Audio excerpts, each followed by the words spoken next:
Okay then, Helldivers, we are back. We have got loads to take a look at today, as the major order at the moment is looking to be a fail with a very slim chance of success, which is leading into massive conversations of liberation rates and whether side objectives are mattering and the accuracy of the information inside of the game, of which the Baskonator actually made comment on yesterday.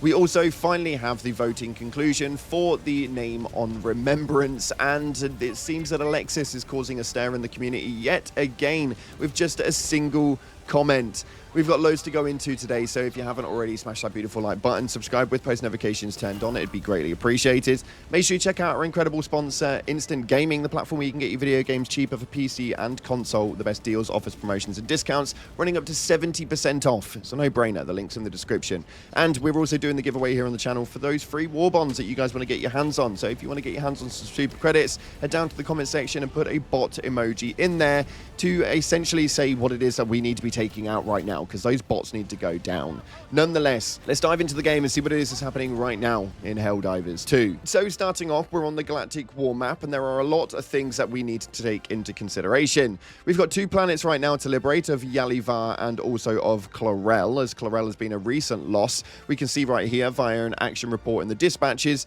that the automatons have taken Chlorel and the Deep Mantle Forge complex on the planet. The enemy has stolen this site of great industry. There is no telling what socialist ends that they will use it for. As a result of losing the complex, the resource requirement for all DSS tactical actions is 25% greater for the next 72 hours. This is a absolutely huge one, because right now we have the incineration core on both Yalivar and on Chlorel, which is causing for a bit of difficulty in terms of actually being able to play the game. We know that the incineration core are absolutely bonkers to go up against, and it seems to be very, very difficult as of right now. This has led into massive conversations, though, as the liberation rate of Yalivar jumped up yesterday as we managed to actually secure the megacities in-game, meaning that there was a ginormous increase in the liberation efforts, which kind of leads it to a really, really good question as whether we can get this major order completed or not in the next 24 hours. Because essentially, we could take out Yalivar relatively quickly and move forward onto Chlorel and start taking out the liberation on the megacities there. Unfortunately, a lot of people are seeming to think that this is going to be impossible, mainly because of how many we've actually got to take out, meaning that the likelihood is that the major order is going to be lost at hand. It's very, very unfortunate, as there's not enough information inside of the game to actually explain how the liberation efforts work, and we'll dive into that in a moment, as the community have been talking about that one quite a lot.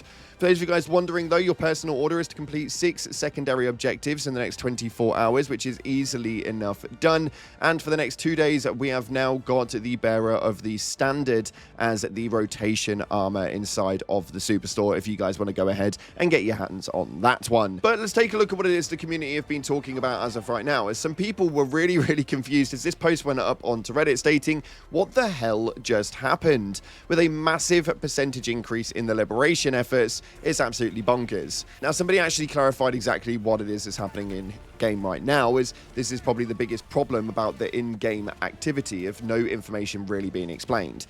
It states right here, this is the result of liberating cities. Unfortunately, nothing is explained in-game about this mechanic, and you have to know exactly where you're looking on third-party apps as well. It's the biggest flaw in game, in my opinion. It's nearly impossible to understand how the war game is actually working for 90% of all players. Now, this is absolutely a huge problem and became a massive conversation inside of the Discord with regards to how it is that liberation efforts actually work and whether side objectives matter, the talk of megacities, and somebody was talking about overall where the squad would successfully complete a mission on the planet. Known values are obviously an influence on that one with regards to the mission. The mission influence is the sum of the unscaled mission XP obtained for each primary and secondary objective completed on a mission, and rushing to complete the primary objective and then rush into extraction will result in you having less impact to planet than you would doing every side objective. Now, obviously, people are saying that because these numbers are not accessible, it's essentially going to be completely inaccurate. And the Baskonator chimed in as she stated that we have very accurate information. However, people like to put words in our mouth. Now, the problem is that obviously, if this information is not easily accessible inside of the game, then the likelihood is that people will put words in the developers' mouths. This has been a big problem for quite some time, and the way that the game actually explains really anything at all is quite minimalistic. Even now, a year and a half down the line, we still have no information with regards to Gambit inside of the game, bar the odd dispatch note here and there. And if it's one thing that we're slowly learning inside of Helldivers 2, is that people do not read the dispatch notes. Even though we even read them out on videos, myself and numerous content creators, people tend to ignore it for the most part, as well nobody wants to read information for that level. Meaning that realistically there needs to be a bit more information inside of the game with what it is that's actually happening on the Galactic War map, considering it's the biggest center focus inside of the game overall. It's pretty much the entire thing.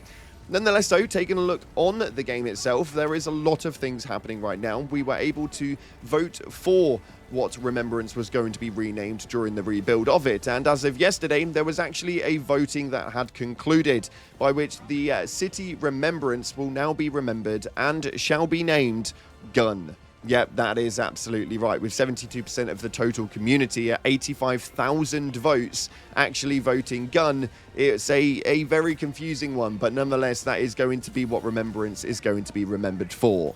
Gun. Absolutely bonkers. Leading into other news, though, it seems that Alexus has upset the community yet again. This guy is absolutely relentless when it comes to his commenting on the Discord. This has happened quite early doors inside of Helldivers, to be fair, and a lot of the community fought up against him, and unfortunately it seems to be happening again, as he made a statement with regards to the Epoch. A lot of you guys will agree that the Epoch, although is a very cool design tech, the plasma on it does not seem to be strong enough and cause enough damage compared to things such as the Quasar, which utilizes the laser effect ability. Well, actually, Alexus stated that Demo Force is one of the levers that we use to balance weapons, and again, in universe logic, is that plasma is practically weightless. It's good to cook enemies into a crisp, but it'll do it while against a reinforced door. So essentially what it's saying is that there's no demo force. You can't take out a reinforced door. You cannot destroy something as large as maybe a tank that has that anti-tank usage. It doesn't have anti-tank. It is running at an AP4, and people were kicking off massively as this post went up onto the Reddit right here with nearly 10,000 upvotes stating it did end well each previous time, didn't it? Alexus, don't bring up realism. Alexus, no. Now, this is obviously a massive, massive topic at hand because everybody wants the Epoch to run really, really well, except unfortunately the in-game logic is that plasma will not do as much. And everybody's argument based on what it was that Alexus was saying with regards to them cooking them to a crisp was this right here. This was one of the comments that was on the Reddit post itself, stating, so it's a super hot explosion of superheated gas without mass. So it burns things into a crisp instead of blowing things up, right? Seems to light them on fire? No. Does its superheat gas at least melt armor? No. My Swedes, explosions don't have solid mass. They are, by definition, rapidly expanding gases. Now, obviously, there is a lot to go into with regards to this, and the talk of realism kind of go out the window when it comes to Helldivers, mainly because, well, we now have a dark fluid warp pack. So realism kind of can't come into play too much, and when they specify when realism does come in, it kind of comes in with about 50% of the game, primarily on weapon usage and what it is you can actually do with it. It's been a bit of a frustration because there is slowly becoming less and less realism in a galactic war fight against bugs, aliens, and bots. But it's just one of those conversations, man. It seems that Arrowhead have got a like-minded idea and they want to kind of keep their brain to it. It's unfortunate, but yes, I would like the Epoch to be a lot better as well. It's one of my primary usage. I really, really like it. I actually prefer it over the Quasar. So if it could do some more damage, that would be absolutely lovely. Nonetheless, taking a look at the latest videos, top comments, though, you guys had a lot to say with regards to the crashes and issues happening in the game right now, as there seems to be more than I think I've ever seen.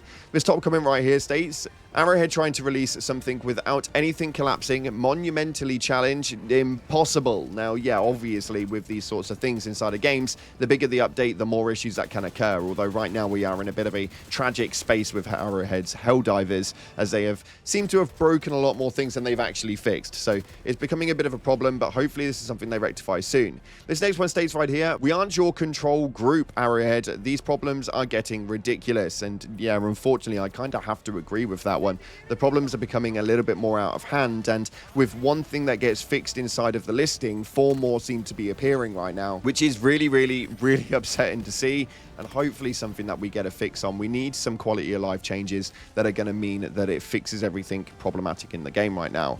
And this next one states right here, Stim Pistol has the weight and sway of a double-barrel Dominator. Strafing Eagle will attack diagonal to the direction you threw it. New support weapon couldn't hit the broadside of a barn. New armor has a useless passive of making you walk slower than a slug, and I'm on PlayStation 5 that the loading screen for each mission is so choppy. I'm scared my PlayStation is going to shut off.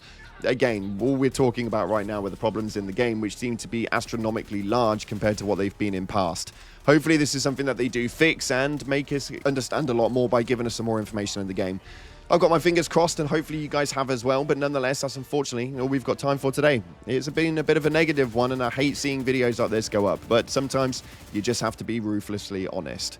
Thanks again for watching. If you haven't already, like, subscribe, and as always, I'll see you in the clouds.